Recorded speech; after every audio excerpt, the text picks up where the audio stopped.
राजस्थान के एक गांव से बाहर एक सुनसान कच्चा रास्ता था जिसे लोग भूतिया रास्ता कहते थे। इस रास्ते की कहानी पीढ़ियों से चली आ रही थी।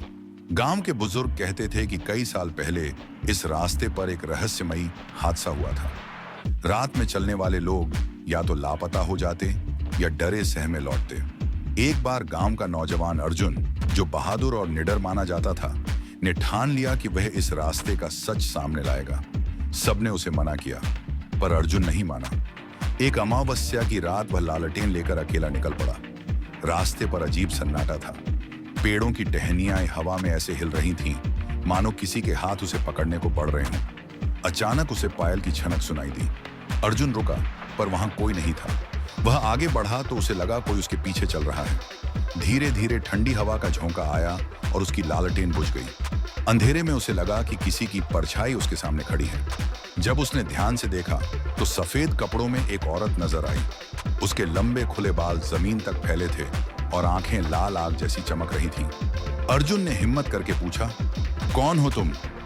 औरत ने धीमी आवाज में कहा, मैं इस रास्ते की रखवाली करती हूँ। यहाँ कोई जिंदा नहीं जा सकता। इतना कहते ही उसके चेहरे पर डरावनी मुस्कान आ गई और उसकी चीख पूरे जंगल में गूंज गई। अर्जुन के पैरों के नीचे की मिट्टी खिसकने लगी। उसे लगा जैसे पूरा रास्ता दलदल बन गया हो। वह भागने लगा, पर रास्ता खत्म ही नहीं हो रहा था। अचानक उसके सामने वही औरत फिर प्रकट हो गई। उसने अर्जुन की गर्दन पकड़ ली। अर्जुन चीखा, पर उसकी आवाज गले से बाहर नहीं निकली। तभी दूर से मंदिर की घंटियों की आवाज आई। औरत तुरंत गायब हो गई और अर्जुन बेहोश होकर जमीन पर गिर पड़ा। सुबह गांव वाले अर्जुन को रास्ते में बेहोश पाए। उसने आंख खोलते ही सबको सारी घटना बताई।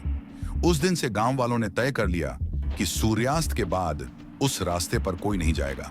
आज भी लोग कहते हैं कि अगर कोई उस भूतिया रास्ते पर जाता है तो उसे पायल की आवाजें और औरत का साया जरूर दिखता है। वह रास्ता अब वीरान पड़ा है, लेकिन उसकी दहशत गांव वालों के दिलों में आज भी जिंदा है।